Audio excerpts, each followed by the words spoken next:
Salam sigap dan shalom. Renungan kita pada hari ini, Sabtu 5 Februari 2022, berjudul Kristus mengasihi miliknya hingga akhir zaman.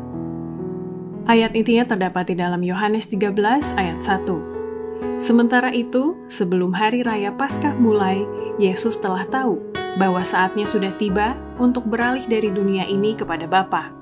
Sama seperti Ia senantiasa mengasihi murid-muridnya, demikianlah sekarang Ia mengasihi mereka sampai kepada kesudahannya.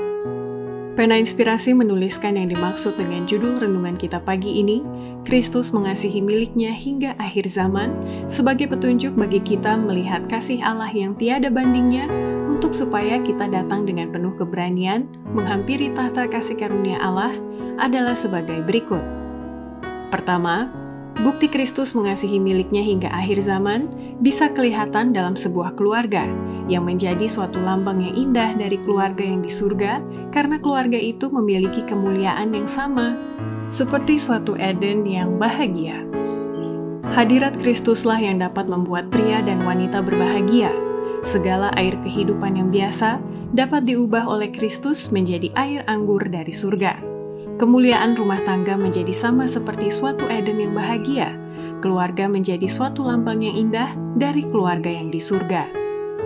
Kedua, bukti Kristus mengasihi miliknya hingga akhir zaman bisa kelihatan dalam agama rumah tangga Kristen yang dinyatakan dalam perkataan, tingkah laku, cinta kasih yang tidak mementingkan diri sendiri, dan sopan santun yang manis dalam kehidupan sehari-hari keluarga itu. Semua hati yang dipenuhi dengan cinta Kristus tidak akan pernah terpisah terlalu jauh. Agama itu ialah cinta kasih.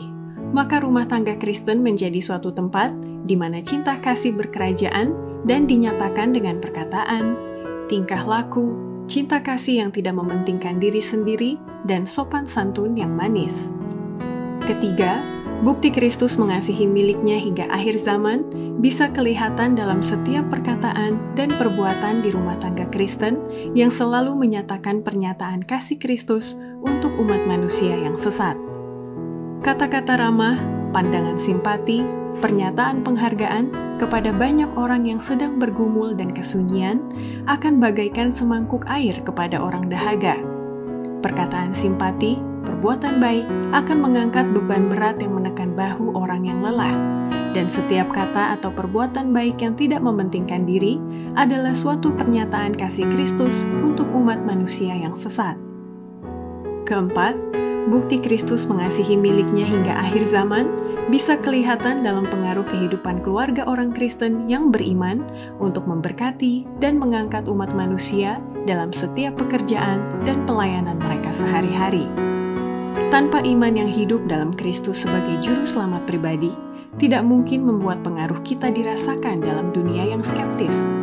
Kita tidak dapat memberikan kepada orang lain apa yang kita sendiri tidak miliki.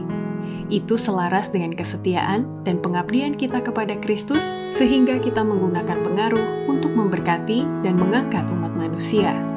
Jika tidak ada pelayanan yang sungguh-sungguh, tidak ada kasih sejati, tidak ada kenyataan pengalaman, tidak ada kuasa untuk menolong, tidak ada hubungan dengan surga, tidak ada khasiat Kristus dalam kehidupan. Demikianlah renungan kita pada hari ini. Kiranya Tuhan memberkati kita semua.